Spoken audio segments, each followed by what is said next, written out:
ಫೈಲ್ಗಳ ಸಮೇತ ದೆಹಲಿಗೆ ಹೋಗಿರುವಂತ ನಾಗೇಂದ್ರ ತಮ್ಮ ವಿರುದ್ಧ ದಾಖಲಾದ ಎಲ್ಲಾ ಕೇಸ್ಗಳ ಫೈಲ್ಗಳ ಸಮೇತ ಹೋಗಿದ್ದಾರೆ. ಯಾವ್ಯಾವ ಕೇಸ್ಗಳು ಯಾವ ಹಂತದಲ್ಲಿದ್ದಾವೆ, ಯಾವ ಕೇಸ್ಗಳಲ್ಲಿ ತಮ್ಮ ಪಾತ್ರ ಇಲ್ಲ ಅನ್ನೋದರ ಬಗ್ಗೆ ಮಾಹಿತಿ ಕೊಡೋದಕ್ಕೆ ಹೋಗಿರೋದು. ಹೈಕಮಾಂಡ್ಗೆ ಎಲ್ಲಾ ಮಾಹಿತಿ ನೀಡೋದಕ್ಕೆ ನಾಗೇಂದ್ರ ನಿರ್ಧಾರ ಮಾಡಿಕೊಂಡೇ ಹೋಗಿದ್ದಾರೆ.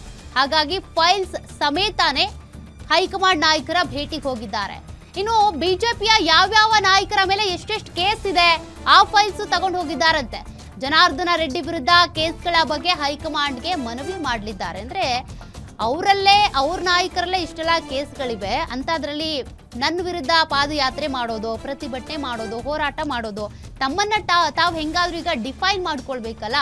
ಹಾಗಾಗಿ ತಮ್ಮ ವಿರುದ್ಧ ಏನ್ ಕೇಸ್ ದಾಖಲಾಗಿತ್ತು, ತನಿಖೆ ಎಲ್ಲಿಗೆ ಬಂತು, ಅದ್ರ ಜೊತೆಗೆ ಅವ್ರ ಪಾತ್ರ ಏನು, ಯಾವ ಕೇಸಲ್ಲಿ ಅವ್ರ ಪಾತ್ರ ಇಲ್ಲ, ಇಡಿ ಅಧಿಕಾರಿಗಳ ಮುಂದೆ ಅವ್ರು ಏನು ಹೇಳಿದ್ದಾರೆ, ಆ ತನಿಖೆ ಎಲ್ಲಿಗೆ ಬಂದಿದೆ, ಇದೆಲ್ಲದಕ್ಕೂ ಸಂಬಂಧಪಟ್ಟಂತೆ ಡೀಟೇಲ್ಸ್. ಅದರ ಜೊತೆಗೆ ಬಿಜೆಪಿ ಶಾಸಕರ ಯಾರ್ಯಾರ ಮೇಲೆ ಏನೇನು ಕೇಸ್ ಇದೆ, ಪ್ರಮುಖವಾಗಿ ಜನಾರ್ದನ ರೆಡ್ಡಿ ವಿರುದ್ಧ ಏನು ಕೇಸ್ಗಳಿದ್ದಾವೆ, ಅದರ ವಿವರಗಳ ಸಮೇತ ಸಚಿವ ನಾಗೇಂದ್ರ ದೆಹಲಿ ನಾಯಕರನ್ನ ಭೇಟಿ ಮಾಡೋದಕ್ಕೆ ಹೋಗಿದ್ದಾರಂತೆ.